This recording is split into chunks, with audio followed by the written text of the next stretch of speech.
Can we please begin just quiet? This is the Lydia and Spin with Lydia Lush and Tim Dahl. We are in Charlottesville, whatever, Virginia. We are in the place where the notorious anti human rights Antifa, basically the Trump supporters like killed people, and of course, you know, outside of most people's understanding, I mean, it sounds condescending already, but you know, Charlottesville's where University of Virginia is. UVA is a big intellectual center, is a historic university, so that catastrophe. It played in a parking lot of a brewery. That's how intellectual it was.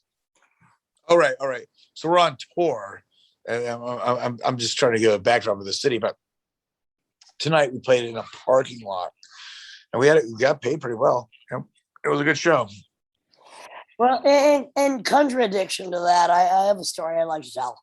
So researchers working in partnership with Google, they have just used the tech giant's quantum computer to create a completely new phase of matter in all of this shit, a time crystal. Now, with the ability to forever cycle between two states without ever losing energy, this is my goal in life.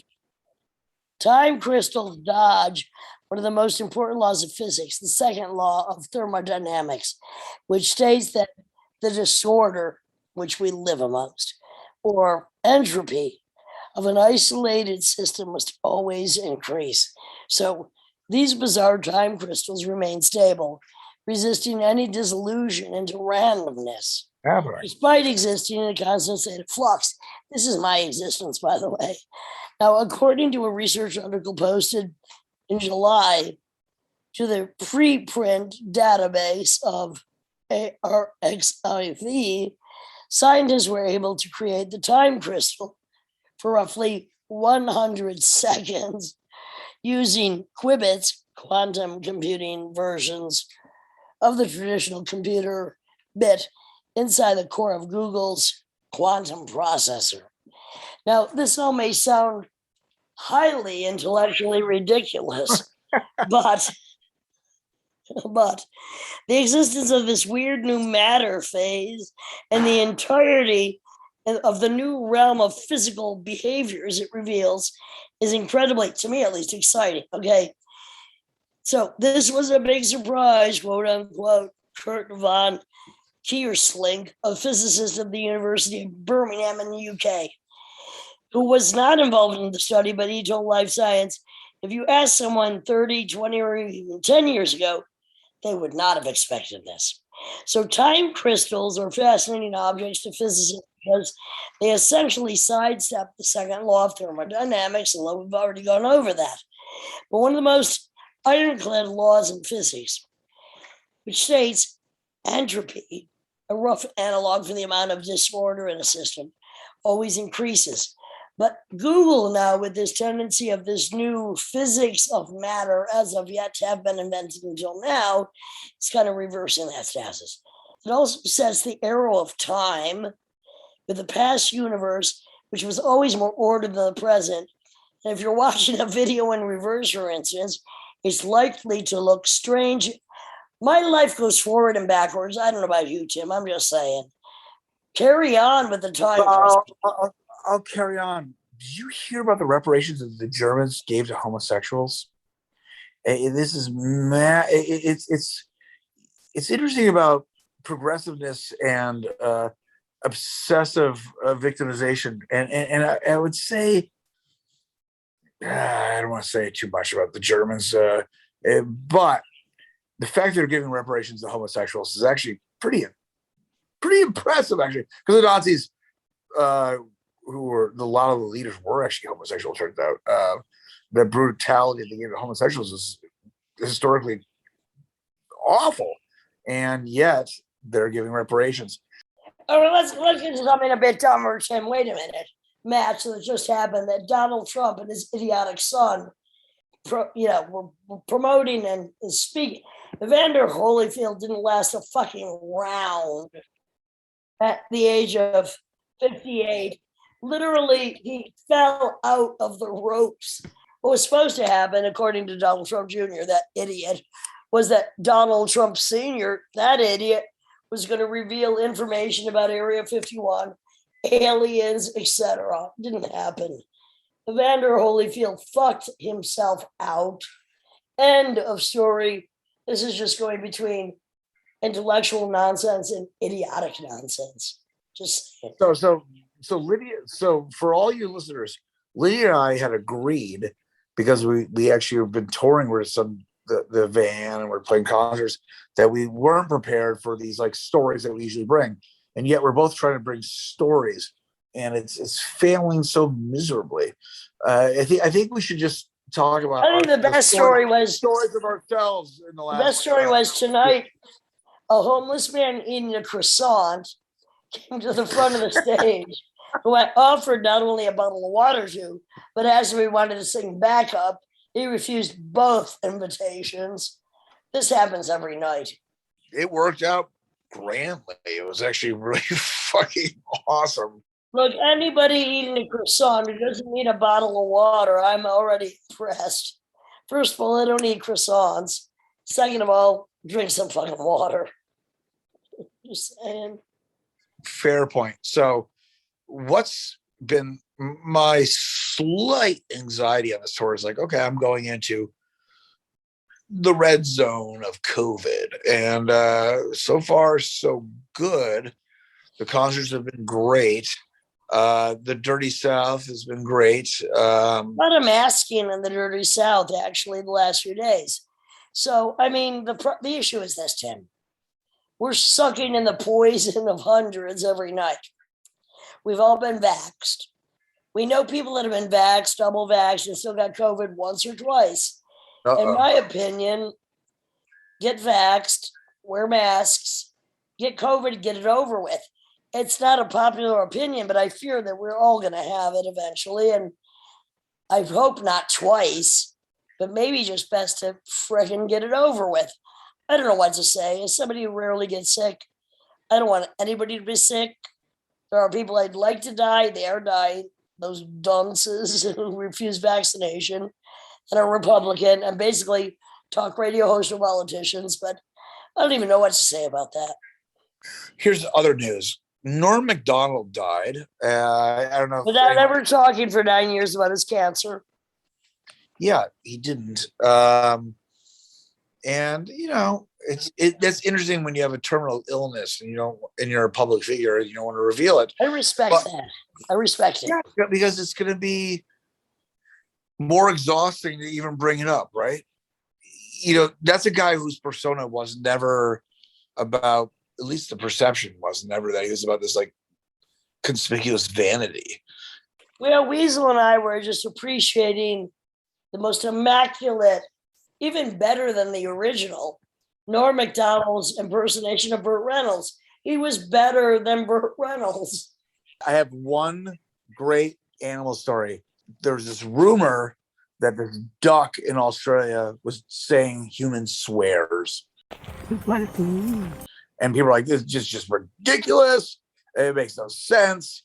But I was like, no. There was a duck in Australia swearing in English. What the duck? Is a duck actually saying, "you bloody fool," in this old recording from Australia? That's what researchers think. And I thought, okay, this must be a hoax. I don't believe it. And it was only after receiving copies of these recordings that I was convinced, yeah, I mean, this is genuine. That duck was swearing. Tim, I think we need to take that duck on tour. The quacker in question was a musk duck named Ripper. Though the details of Ripper the duck's background are lost to time, this animal behavior expert says the recordings show the bird knew the words. It's been proven by duck scientists. This fucking duck swears. It's true. Well, I have to say this. I've been enjoying the new unsolved mysteries. Now, I am mainly a forensic, cold case file, new detective freak. Unsolved Mysteries, the reissue now that's out, has been really alarmingly fantastic, especially the disappearance of John Wheeler, military man, pro-vet, who disappeared, has never been found. I really recommend it. I recommend it because our guest this episode, Tyler Hubby, has been editing some of the Unsolved Mysteries. And with that, I'd like to say this is the Lydian Spin with Lydia Lunchtendahl and our guest, Tyler Hubby.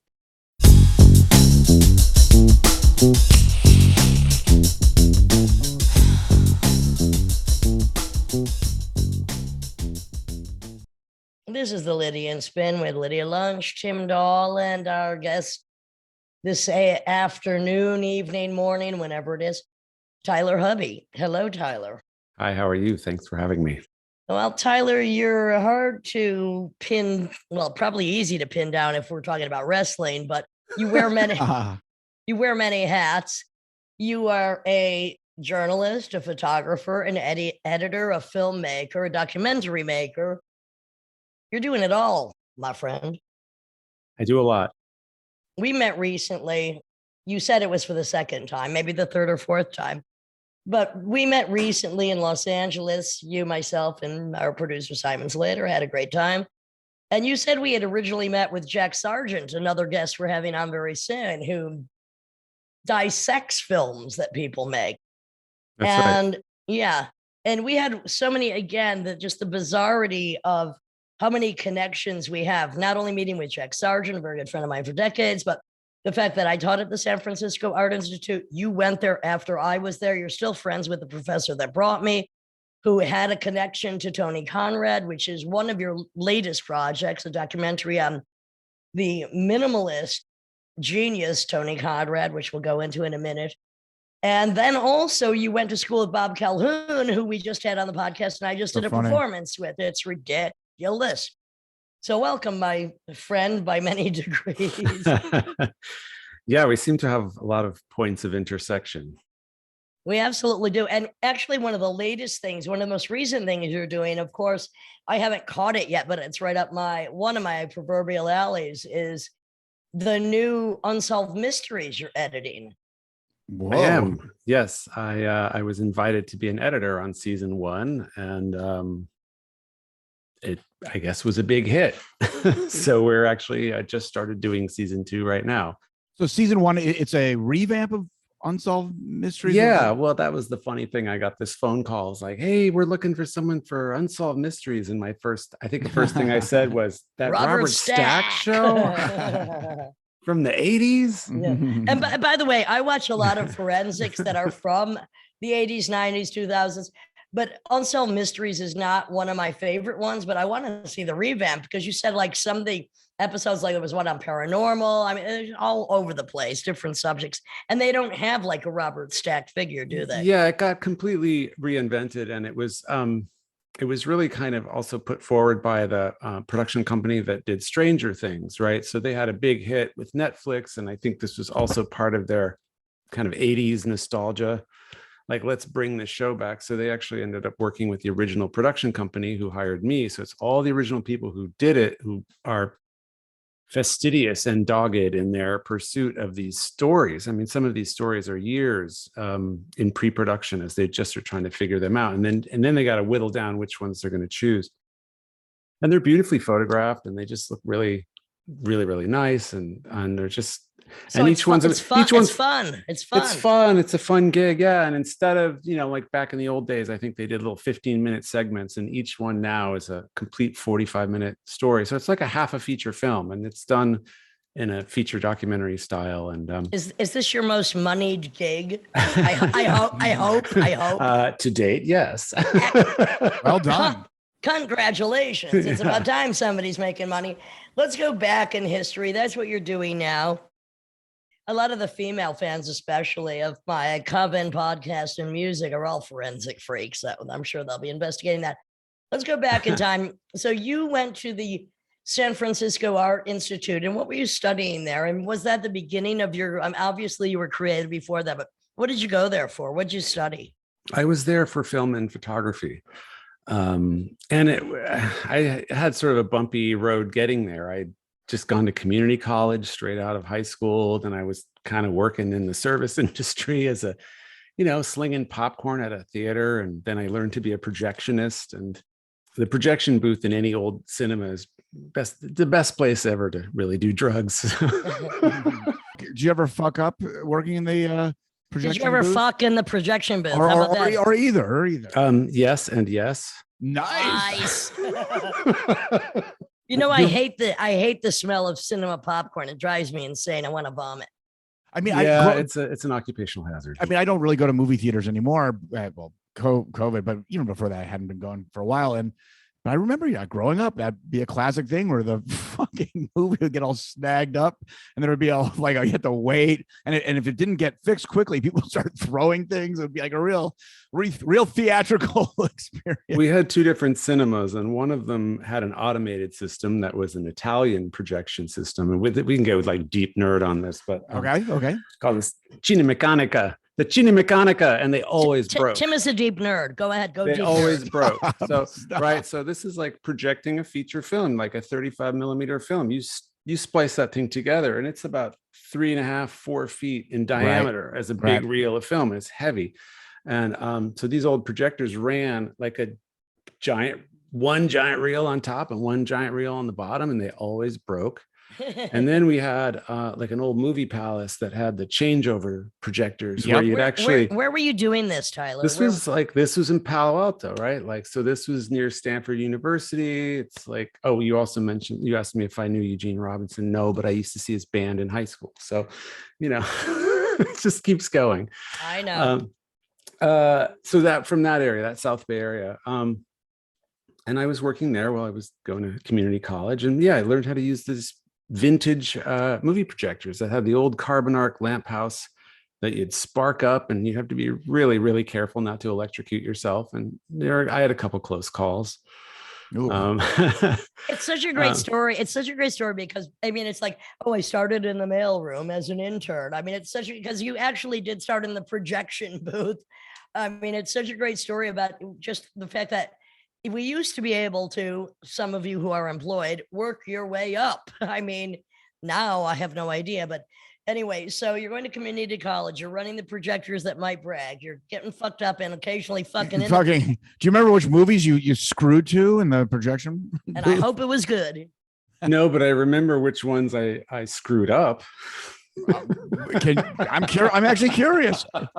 Please tell. Yeah, Porky's or something like that. Okay, no. Okay, the one that I remember that I had a panic. So the thing was with the carbon arc projectors is that you had to refresh and trim the carbons every reel. So like while one projector's running, you're prepping the other projector, and that includes going over with a wire brush and making the carbon all clean because it gets like it melts and gets goo all over it. And so you got to scrape it off and you got to power it down and power it up. It's a whole sort of 20-step process that you have to do exactly right every single time to get it right, so you don't mess up the film and don't hurt yourself. And and I think I was like, there's that carbon's long enough. And I was projecting Gone with the Wind, which is 14 reels of film. Or something 12. I don't know. I can't remember. It's 4 hours long. And I was tired, and I burned a carbon out in the middle of the reel. So what happened is, if you were in the audience, you saw the image just slowly getting dimmer and dimmer and dimmer. You could still hear the soundtrack, but just getting dimmer. You could have just considered it your early experimentation. Well, yeah, there's that. So I panicked, and I tried to jam a carbon into the back of the lamp house while it was live. And shocking, I guess. Yeah, I was like, well, this screwdriver handle seems insulated. I'll use this. Oh boy. And Tyler.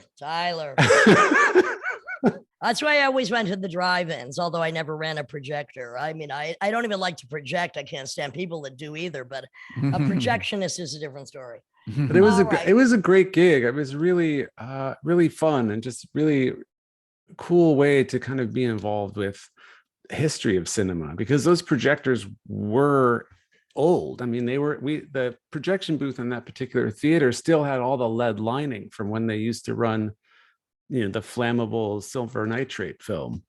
So it was old with the lucite buttons for everything. And it was just a vintage booth that we kept running. So it was fun. It was a fun thing. And I was making films. I mean, I started making films in high school. So I was doing that on a Super 8 or on what yeah, Super 8, just splicing them at my desk, staying up all night, splicing tape together. It's still one of my favorite formats. I still think it looks really beautiful. Black and white Super 8, there's nothing like it. To me, it's still the definitive form of, it's just so fantastic. It's such another world. It's so beautiful. It really looks nice. It really does. And actually, now when you transfer these things to high definition, in some ways they look better than they ever did projected, because you could never get enough light through a tiny little 8mm hole to get a really nice high contrast light up. Remember, it was always kind of dim when you'd project it. It always looked a little dim. And it's a little dusty it looked. Yeah, I don't mind that. It's just like the physics of trying to get light through it, that teeny tiny little hole, and then it can't be too hot or too bright or it'll just melt everything. So I'm always trying to get life through my tiny teeny hole. Oh my God. I'm sorry, oh my God. I had to. Oh boy. Low hanging fruit. God. It's a great format. And it's I've been doing some work on with some archival stuff where we're getting some Super 8 films like from the 70s transferred to high definition, and in a way they look better than they ever did. Interesting, because you can see everything so clearly. So you went to the San Francisco Art Institute. Was Tony Labat at that point one of your professors, or you knew of him, or what's the story with him? Because as I said, he was Karen Finley was supposed to teach at the San Francisco Art Institute, got pregnant, they called me in, and it was Tony Labat. And you told me a great story about one of his performances connected with Tony Conrad, which is one of your recent projects that we want to go into. But tell me about Tony Labat. Was he your professor at the time? Yeah, but I didn't come around into the new genres department really until sort of later during my time at the Art Institute. I think I was really focusing on film and photography and taking a lot of art history classes because I thought, man, this is the best place to really study that stuff. So I kind of came to new genres a little later during my time there. But of course, it's like that's where I really found my life friends, was in that new genres department. And that was the department you were in. And Tony, and I still talk to Tony, we're going to talk about him in a minute, but you were under, and you did a short film on George Kuchar, right? Well, yeah. And then I studied with George, and everybody who came through there who had any passing interest in film studied with George. I mean, it would be foolish not to, really. He was a real treasure and a legend. And, he was one of the early experimental, really weird, with his brother. And by the way, his brother Mike was involved in one of the films I made with Babette Van Loo called Kiss Napoleon Goodbye in Holland, Mike Kuchar. So tell us a little bit about that, because he, again, like Tony Conrad, which we're going to get into in a minute, are really innovators, eccentric, bizarre, no longer with us, fantastic creators of the most extreme kind. Yeah, I mean, George, his brother Mike is his twin brother, and they grew up in the Bronx, and they were making these really kind of hilarious, over-the-top, lurid melodramas when they were teenagers, and they were screening those in New York, and that's where John Waters would go and see them, and who you photographed, by the way, as one of your photographic side gigs. Who I also, had the great fortune to meet several times. Yeah. And photograph in his home. It's all connected, man. I know. Trust. I've asked John Waters about the casting couch many times. He says he doesn't have one. I said, invent one for me, motherfucker. Carry on. So George, the way that class was structured at the Art Institute, it was an all-day class on Fridays only. And it was from 9 to 4, I think it was. And the idea was to just, every class would make a completely collaborative film that may or may not have a script, or the script would change. And I remember in my particular class that I did with George, we came in, he said, all right, we got $1,000 to buy props and costumes and whatever you want. And the picture we're doing is Amazon sales ladies. Sales ladies, Avon sales ladies in the Amazon. And we're just, I'm like, okay. And then, so then he was like, all right, here's your money, go shopping. And then we come back and he would sort of just make up these movies and script things out on cue cards, and the dialogue was invented. And then it became that the Amazon, I keep saying that, the Amazon, The Avon sales ladies in the Amazon were uncovering a nefarious Nazi plot to reanimate the dead. So I'm glad it took that turn. That actually came about because I told him I knew how to do zombie makeup. So he's like, oh, great, let's make everybody into zombies. But there was a lot of just freedom, and it was fun and non-judgmental, and you couldn't really make a mistake. The whole thing was like, include the mistakes, include the fuck ups. That's part of the thing we're doing. It's all loose. And it was all shot on videotape, which was kind of also like a bit touchy. Yeah, weird. He was like kind of the leading light of the film department, but he'd switched over to videotape a long time ago, and the film department and the video department were quite separate. And I can imagine. So it was like really kind of an odd thing. So it looks like a PBS Masterpiece Theater kind of vibe to it. Well, it just looks like, I mean, the thing is, we're talking about early 90s, so you can imagine that sort of smeary underground video. Beta? Oh no, he was shooting on 8mm video at that time. Okay. The 8mm camcorder. He'd edit them, stay up all night editing them. Okay. But the thing is, like with George's films, is they're just really colorful and all this crazy props and sets and costumes and they're outlandish, they're ridiculous. They're outlandish and ridiculous, right. And some of them are online if you can find them. I think some have been released commercially, but most of them are kind of within like an academic context, like Electronic Arts or Video Data Bank. People like that have that stuff. But it was great. I mean, and something I still remember, George is like, you always got to have a foreground. You always got to have a foreground. And so he'd make up these shots where he'd get like aquarium foliage and just have that be in front of the camera and do like, okay, I'm dollying past the bushes into the window, which of course was a cardboard cutout. But did you ever not complete one in a day? Did you ever like, we failed, we never finished? Oh, well, they weren't meant to be completed in a day. They were meant to be completed across the time of the semester. So each day we'd shoot 2 or 3 scenes with with evolving script that we didn't know where it was going. And then he would do a marathon edit at the end of the semester. And then we'd see the product of our work. Right. Making sense was not the point necessarily. Right. Not necessarily. Sometimes they did and sometimes they didn't. And it didn't have to. And the thing is, that's why that period of creative people, whether it was in film, painting, or whatever, and now we're going on to Tony Conrad, who really studied under Lamont Young and the School of Minimalism, considered to be the 5th member of the Velvet Underground. Tell us how you became interested in him. He had a place in Buffalo called Hall Walls, which he brought me early in my Beth B, a lot of people up to this art space, and then into the Tony Labat Hall Walls performance, which was so great. But he also taught at University of Buffalo too, right? He was teaching up there. Yeah, SUNY Buffalo, yeah.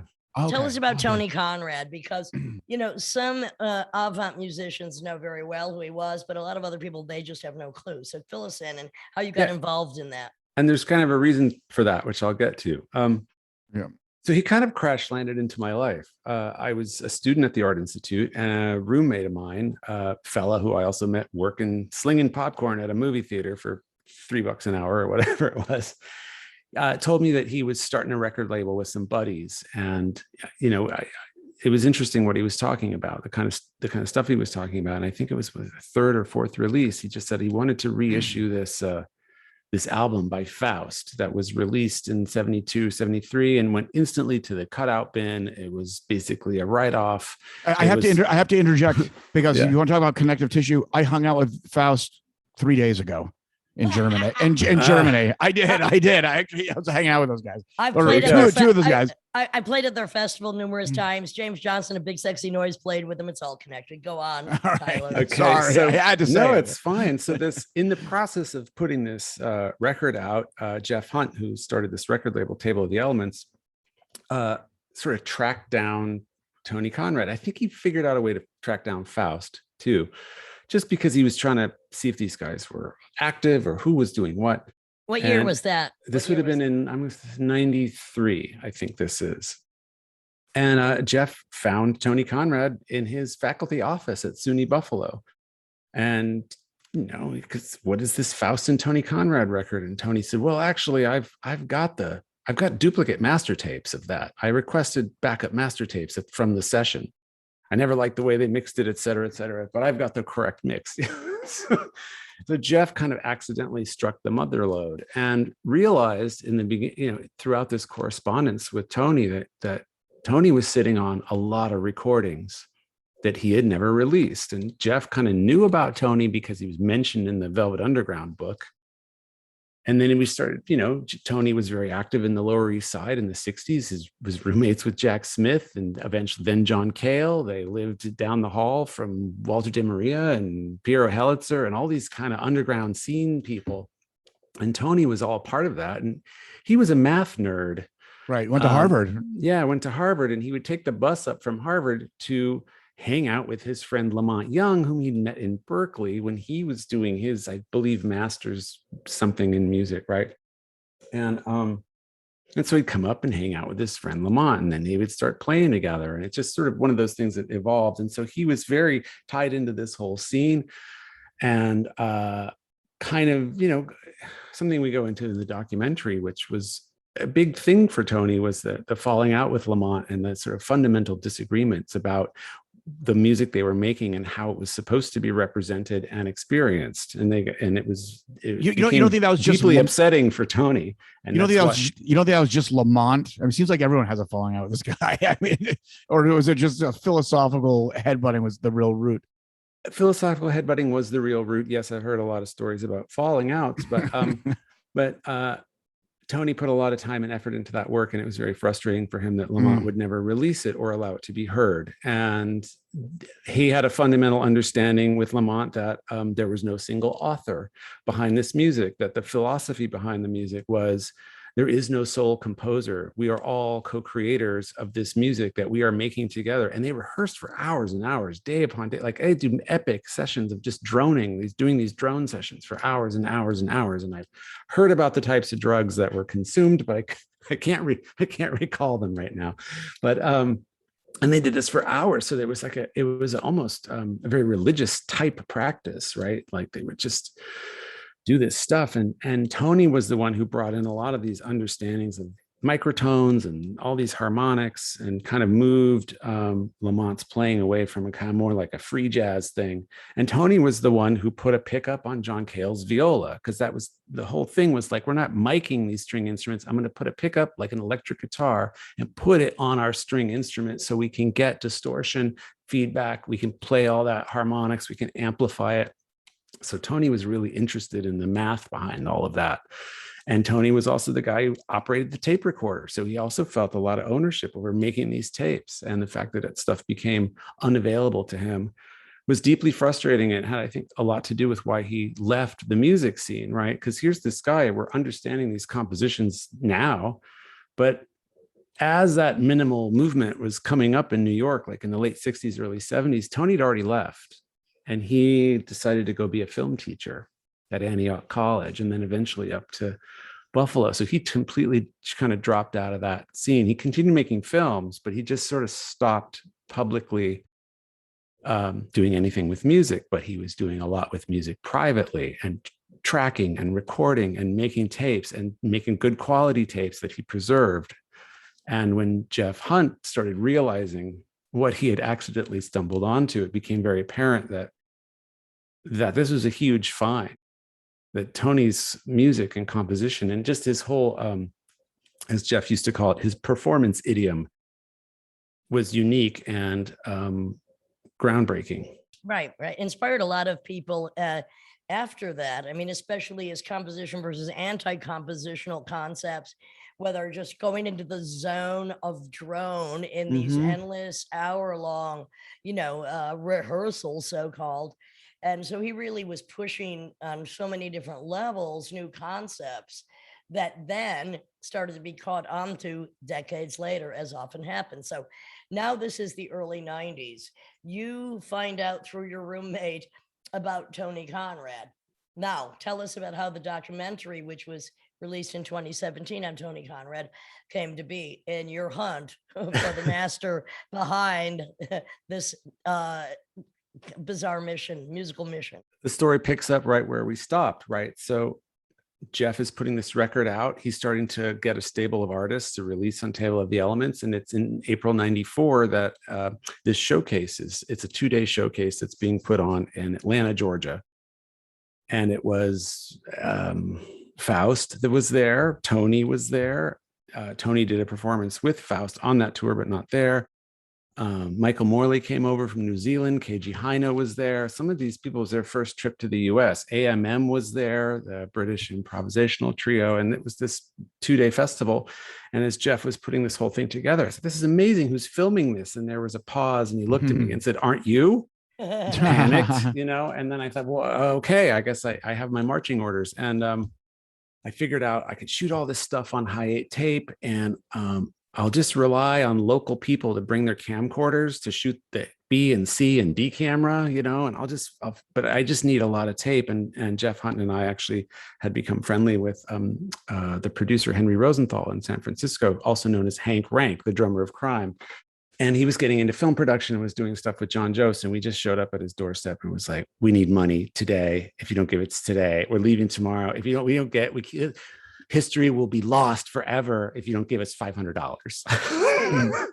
And he did. He gave it to us, thank God. And we went out and bought a big box of blank videotape and went on the road. And I started filming all this stuff. There was a 6-city tour with Faust and Tony Conrad. And I was shooting some kind of, interview type things with the people along the road. And I did an interview with Tony Conrad that ended up being, I asked him one question. I got like a 40-minute answer with sort of sidebars and footnotes. And I think it was later that night, I was sort of elbowing Jeff and saying, I know we wanted to make this film about Faust, but maybe we should really make a film about Tony Conrad. I have a feeling there's something way, way deeper here. And then it just sort of became a running joke between Jeff and myself. We should put that. One day it'll be in the Tony Conrad documentary. Yeah. One day, because I ended up going out and filming a series of performances over time. And there was always this sort of unspoken understanding that these would be for the archive of the record label. But the record label didn't really do anything with them. And I had all the tapes, and Jeff gave me his full blessing and said, it's all yours. Do what you want with it. So and for how many years were you filming? And then of course, then you have to edit. So that must have been the big chore. So so you went on this 7-city tour. Was that 94? That was sort of the first time that's when I first filmed Tony and really kind of got introduced to this whole world of artists and was filming and documenting all of these artists. And then there were subsequent events and showcases that I would go out and film. And it's just over the years. And there was one at South by Southwest and something in Chicago and just, and so I was he ever part of June in Buffalo Festival? Because he was teaching up there, and that was like David Felder up there, and a lot of serials went up there, but obviously he had his own world. I wouldn't know. You wouldn't know. Okay. I mean, he was involved in so many things in Buffalo, which we can get to. So just over the years, you kept tracking him down at these odd events until eventually then you're like, all right, I've got all this material. Pretty much. It was sort of the editing desk. That thinking of like, I think it's time we do this for real. And I wrote him an email and we talked on the phone, and he was really, really, agreeable to that. And also in looking at a lot of this performance stuff that I had, I felt like, well, I could reshoot it, and I think I need new stuff anyway. And so there was a little bit of a do-over, and I ended up including a lot of that material in the final film. But it's in my joke was that my own material has now become the archival film. So in earnest, in 2010, I sort of went out and really started doing shoots where I'd go out to Buffalo for a couple of weeks or something like that. And we started really kind of shooting it more properly. I mean, still, I had no funding, so I was just self-funding the whole thing. But just making it in bits and pieces in between the editing jobs that I would do. So I was also editing feature documentaries. And then when I'd had time off, I'd go and work on the Tony Conrad film. So that also contributes to why it takes so long sometimes. Well, and look, it doesn't matter how long it takes, because it's an important document of somebody who was important in history. So it doesn't matter how long it takes. It's out there now, which is what counts. And great reviews and streaming, I do believe, and has played in a lot of different places. And that's what's important, is that, so many projects that so many people on this podcast have been with no budget. It's just the dedication to get the job done that nobody else is going to do. You have to DIM, do it myself, do it yourself. Absolutely. Whatever it takes to do Absolutely. it. Do it. And that's what you did. And what you're talking about is something that I am seeing happening. I mean, we're talking about this film now. I mean, I put it out 5 years ago, and I'm still talking to people about it. We're still doing interviews. There's a screening being planned coming up in October. With Tim and I will be. That's okay. That's where it's going to be. Cool. All right. What it's all about. Providence. Right? Yes. I was told we can announce it. It's booked. So we're announcing it October 6th, Providence, Rhode Island, correct? Rhode Island. It will be the Tony Conrad screening. Tim Dahl and I will be performing something, and there'll be a bunch of other characters on the bill as well as some panels. So something like that. Have at it. So what you're saying about the fact that like sometimes misshapen material or material that doesn't quite fit the mold right away, it just takes longer to seep into the culture. Like it's got to spread out further to find the cracks a little bit. And so we're seeing that happen. And it's really nice. It's really nice to see how I've worked on some films that came out to some hoopla and then nobody ever talked about them again. And it's sort of, this one just kind of keeps on going. Tell us about some of those. Just give us like a name check of some of the other projects that you worked on for people that are just coming into your realm at this moment and will investigate you on your website. So tell us some of the things you enjoyed or didn't enjoy working on. Well, I won't name any names. No, I mean, the film that kind of really sort of got me known as a feature documentary editor was The Devil and Daniel Johnston, which was directed by Jeff Fierzig. And that was something that was produced by Henry Rosenthal, who had given me that money to get a box of tapes. And he asked me if I knew who Daniel Johnston was. I said, yeah, why? He said, well, I just started making a movie and the director moved to your street in Los Angeles. I think you guys should talk.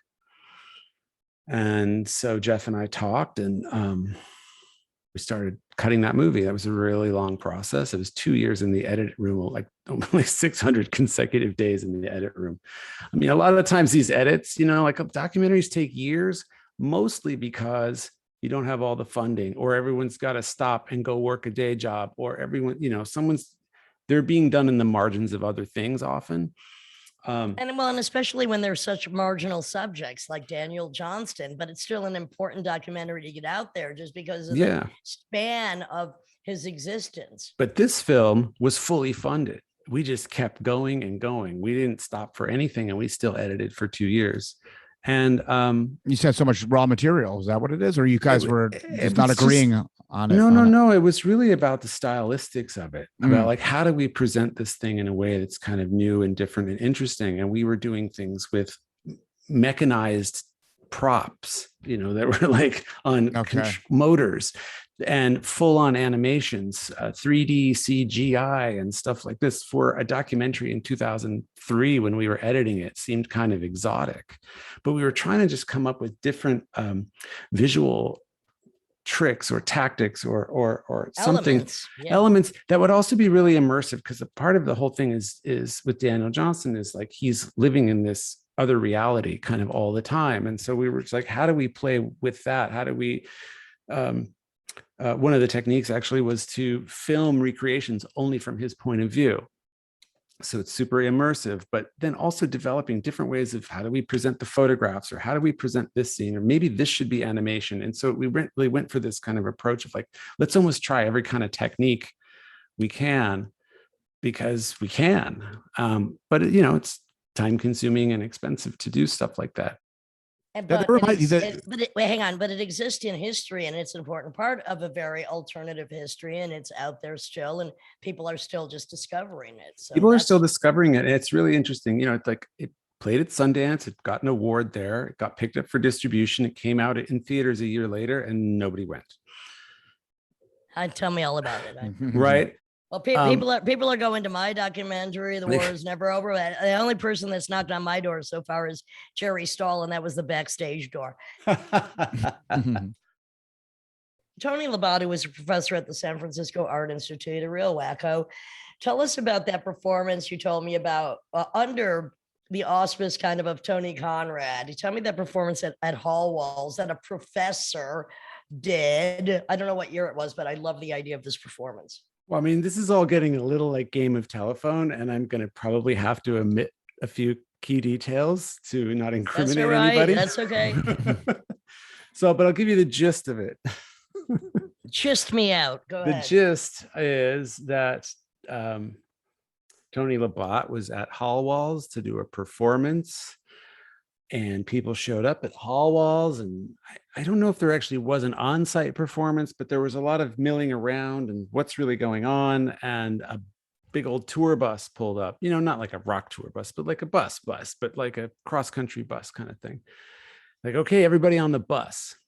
Oh, okay, we're going off site, you know, to some performance. And Tony Labatt took this crew of this audience from Hall Walls across the border to Niagara Falls, which is not that far away from downtown Buffalo. About 40 minutes or something like that. Yeah, everybody gets off the bus, they mill around, bus leaves. Ha ha. Performance really over. Good. I love it. Yeah, so he stranded a bunch of people on the other side of the border with no way to get home. And this was a guy who not only hired me, but was a professor of yours, and you're still friends with. You gotta love it.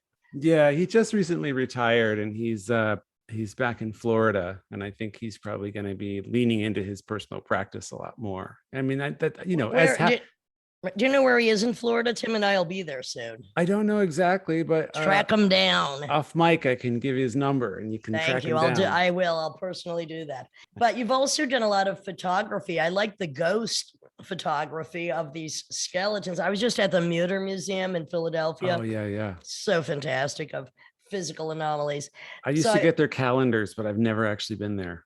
I got a nice poster. I just hung it up today, so it was great. But you know, you've done all different styles of photography as well. I mean, and I'm wondering if that same kind of just similarity runs through your film work. Dissimilarity, did you say? Well, I mean, because the photographs you have many different kinds of series that are very different from each other. So does that also apply to your film work? I think so. I mean, I was sort of mulling this over, I don't know why, a couple of days ago, but trying to think about like if I had a style. That's what I'm getting at. And my style is that I sort of have no style. And I think one of the things that sort of puts me a little bit in league with what Tony Conrad was doing was that each project had its own concept as an experiment. And once you ran that experiment and executed your concept, there's no need to go back and repeat that. And you know what? It's exactly how what my musical so-called career has been. It's the exact same thing. So I was influenced by Tony Conrad, even by osmosis, and by being in close proximity, Rochester to Buffalo, and hanging out very little with him. But it's the same concept. So I guess that's what I was getting at. It's like all my musical projects, they have a different flavor, a concept. When it's done, except for Retrovirus, because it's an amalgamation of all the concepts I had. So we carry on. We will be on tour in September. I would guess it's John Cage would be kind of his Tony's influence in terms of, I mean, I guess John Cage had a style, but in the same way, he always just running experiments constantly and realizing them and going forward. Yeah, I mean, Cage played a lot into Tony's early education and thinking about music. For sure. Well, I suppose also Stockhausen did, who had a clear style, which was the opposite. But anyhow, keep on going on. But also back to the film, because obviously what's your greater talent is each project has a certain sensibility that you bring, that you understand, and therefore you illustrate it in a way that it should be illustrated, as opposed to, just being a technician. So you bring your vision to the projects as well. Oh, you mean for the films that I work on? Yeah. For the films and the photography, I mean, and the music videos. Yeah, I mean, same thing with music videos. I mean, which I've actually been doing quite a few lately, and I really enjoy them. I've always kind of enjoyed them because as someone who's a photographer, but also an editor, it's a really fun way to get music and picture together. And I'm kind of fastidious about music videos. Like I do a song map where everything's timed and the bars are all timed and everything, but I know exactly how the time structure works. And then I try to choreograph movement and color and light with the music itself. Some people will just do music videos that are kind of a collage set to music, but I try to incorporate have the really strong interaction between the visual very and the music. rhythmic, very rhythmic, very rhythmic, and yeah, really paying attention to the rhythm in the track. Yeah, for sure. And so I like, but the styles are different. I mean, I've done stuff shot on iPhones. I've just completed a music video for a friend of mine who's an ambient artist, Robert Crouch, and it's black and white animated photographs moving very slowly over each other, and it's just completely different style, more akin to like I guess you'd call more experimental film work, which is starting to become mannered. Oh no. No, it's funny. You're like, okay, I'll side jump from that.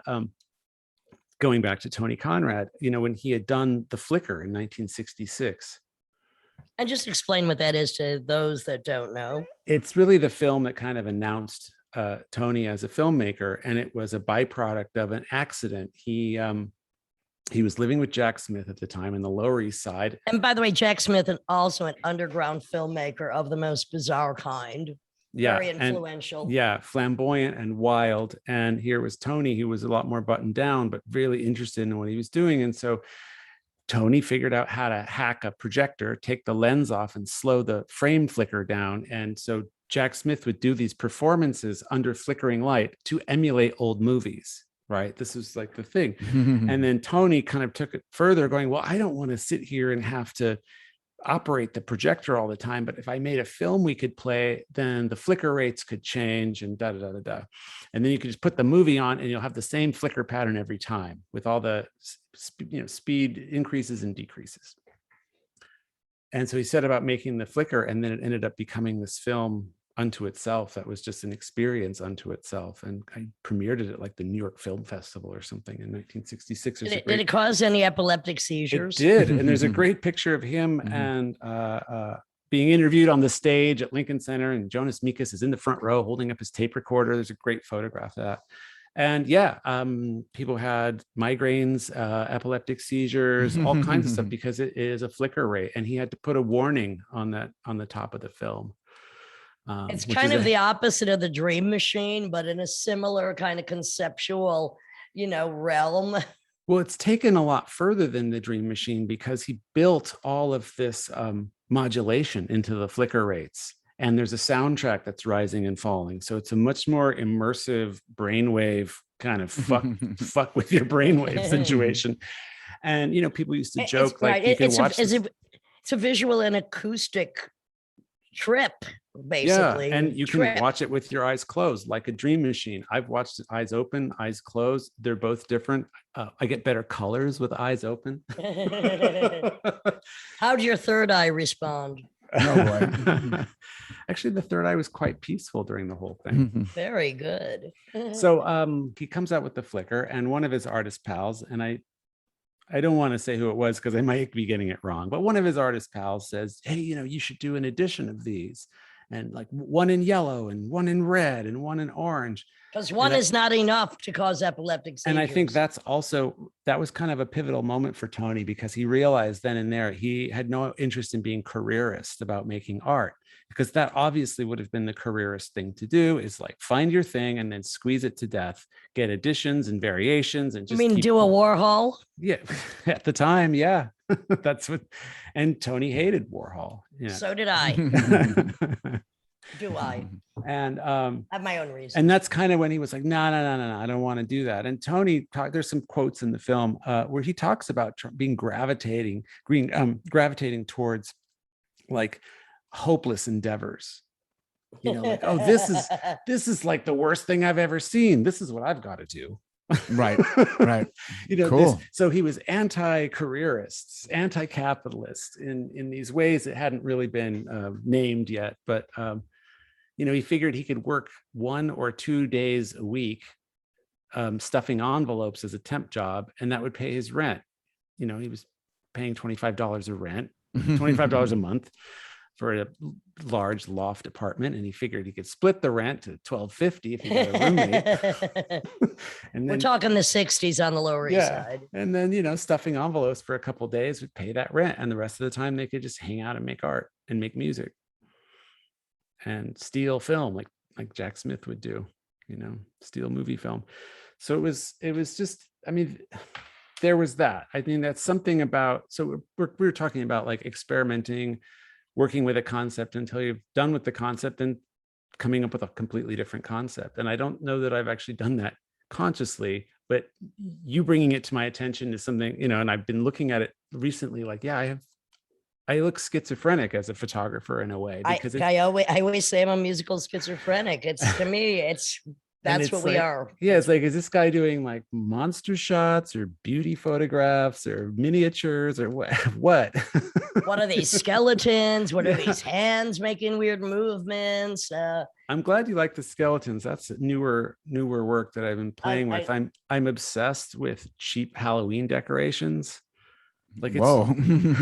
So I have bins and bins of them in the shed behind my house. So every Halloween that comes out, and you hit the like CVS or the Walgreens, like Halloween afternoon, and everything's marked way down. So you can, you can clean up. Or the houses that just never take down the Halloween stuff, which, you know, that's always a thing. And my house has become a bit of a neighborhood beacon now. Now there, you know, I just sort of, I kill the block. No one even can touch me. And and now there's an expectation. So I have like 8 giant tubs in my shed, and every year I keep saying I have enough, and I keep buying more. Everybody I don't have many like obsessions, really. Well, yeah, something bordering on an addiction where it could be very unhealthy and affect my life. That's a thing. But I think if that's the only one is my obsession with cheap Halloween decorations, I'm probably going to be okay. I think you're doing great, Tyler. I think you're doing really but good. Part of that was like, I got really into photographing these props, and kind of the cheaper and stupider they were, the better. And I just was thinking about like, okay, here's a thing that was never alive. It's a completely fake skeleton. And first of all, I'm thinking like, imagine being at a factory somewhere. This is what you make, is fake toy skeletons. You know, like, it's so abstract in a way, like, why would anybody making this stuff? But because people want it. And it's not even like an anatomically correct one. It's super goofy. It's like $30 at Walgreens. $30. No, that's right. I'll get 2 and they're half off. And I just started thinking about like figuring out ways, just using analog photography to bring them to life. So it's like a bit of a Frankenstein project. It's sort of trying to think they're really beautiful. To take inanimate object and an object that was never animate, because it's completely artificial and synthetic, and try to make it like, I was thinking like, oh, I could photograph a really expensive, authentic anatomical skeleton from a medical school. But I was like, why? I'm more interested in taking this plastic thing and photographing it in just enough of a fucked up way that it starts to vibrate. What is that other series of photos that you have that are like dead things, like, you know, just a piece of something that was alive? What's that series called? I forgot. I was going through all your series. Yeah. I don't remember. But okay, but what is in that? Do you remember what's in that series? I can go to it right now. It doesn't matter. It doesn't. I mean, what's in it are body parts of animals. Well, like roadkill that I might find, or even a dead moth that's all desiccated on the windowsill, or I don't know. I just started, and it was funny because that series is compiled over years, and I was realizing that I have sort of long-term subjects that I work on over time, but I might only take one picture of one dead thing a year. But if you do it for 20 years or 30 years or 40 years, you start having a whole collection of things. So it was sort of put together that way. It was really it's called Afterlife. Afterlife, that's it. Thank you. I don't have I do. I had to go to and the last photo in that series is my mother moments after she died. You know, it's a perfect completion. And, you know, that's kind of a loaded thing to photograph, but I'm lucky enough that I have an art practice that allows me to process things, right? I think a lot of us feel that way if we have a practice that allows us to process things. And having that camera just helped me come into a relationship of what that experience was. I mean, it's a hyper present experience to be with someone when they die. But then I had to figure out how did my practice fit into all that? Was it even appropriate? And I kind of looked around with my other family members, and they all nodded. They said, "It's what you do. Go in there." Yeah. It's interesting because my father did that with his sister when she was, I guess she had an open casket. I wasn't there, but a very different reaction. His niece and nephew, her kids were furious. My father was a photographer, by the way. So and it's interesting how people just will. Sometimes I feel more comfortable on stage than I do just I feel comfortable all the time, but in general, though, I sometimes I feel more comfortable on stage, and just where you turn through the craft that you do to experience things. It seems natural if you do it for that long. Yeah, it just becomes an extension of what you do and how you process. I mean, if you're a poet, you'd write a poem. If you're a photographer, you'll photograph it. There are so many poems about death, so many films about killing people or people dying, and there should be photography, because this country still has a hard time dealing with the reality of mortality, that was a big part of it too, is like, just with any kind of approach at taboo, right? It's like, I want to show things honestly and show the things that were not being shown, and not because it's ghoulish. Sometimes to shock people, but mostly to just say, look at this thing. I mean, that was for me, is like, there was about the looking and the time that I spent with her body, just looking, it's a really profound experience. All the effort we put into distracting ourselves from death, whether it's packaged meat that's so far removed from the carcass that's presented, or just everything we do to not even think about it. And so, yeah, to focus on it, that's great. I remember the first time I had lunch at an open air market in Mexico City. And you're sitting at a lunch counter with animal skulls, freshly skinned, just a couple feet away from you, staring at you. It's all right there, but it also seems like a very healthy relationship with, the materiality of ourselves. I have a lovely collection of bones, skulls, teeth. I understand. And back to what you were saying about sometimes you have to show what's not been shown. I feel the same way with, I have to say what nobody else is saying. I never feel anything I've done is shocking, and it can be for other people to interpret. But and is it also for you sometimes? Because I feel like with that piece we're talking about, it's not about necessarily to show others, but also to show myself something maybe I wish I'd been shown at a time when I wish people, just the people, whatever that means, but just culture was just being more honest with me. Well, exactly. Somebody has to be the liver and the eyes of America, and that would be us. It's not a bad gig. Tim can be the spine of America, since it has or the butcher. It has such little right now. Jesus. No, this country has such little spine. I'm assigning it to you. Okay.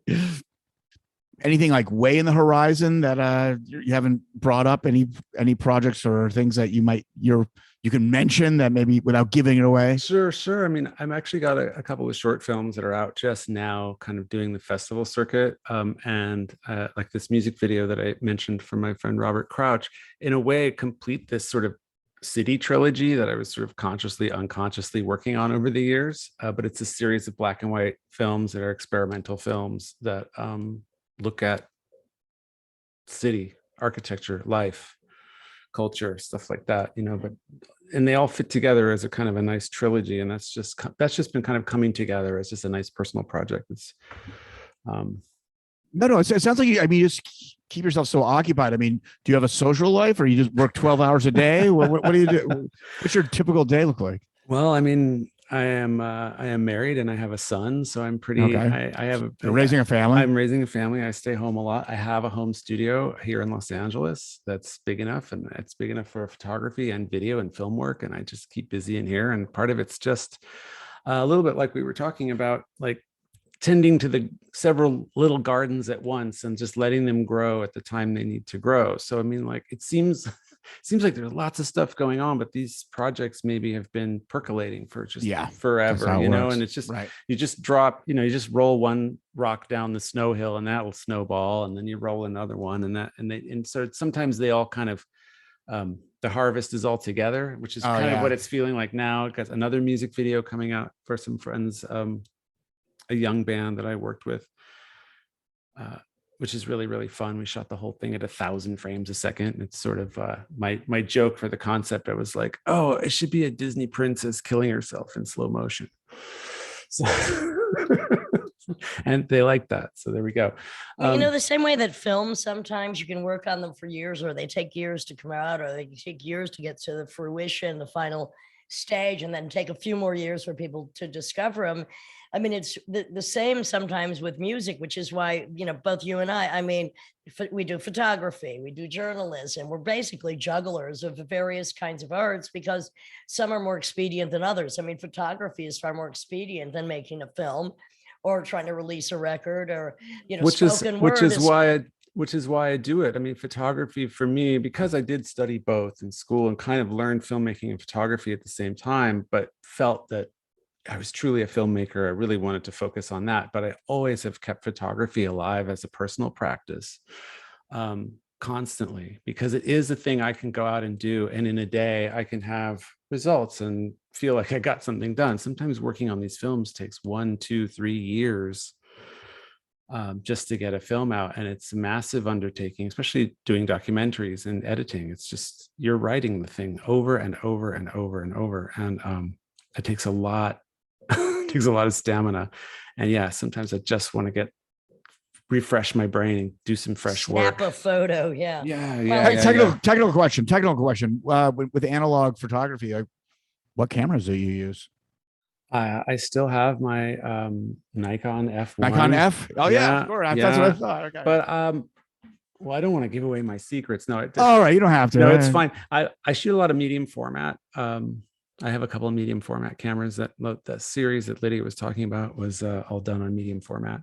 And I was getting great prices on medium format cameras on eBay up until a few years ago. And now they were really, really cheap.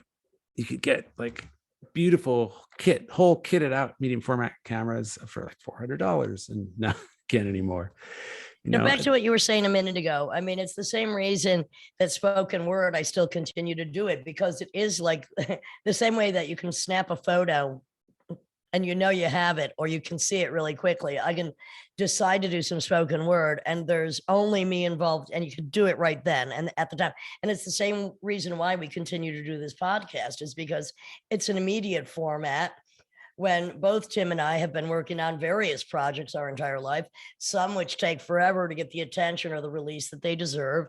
And hence, having something like the podcast, it's not only immediate to whatever we're thinking about or doing at the time, but the ability to expose other people who are continuing to do stuff and are stubbornly creative, especially in an experimental way, to bring them into the forefront where they deserve to be. And that's why I have to say, this is the Lydian Spin with Lydia Lunch, Tim Dahl, and Tyler Hubby. Check his website.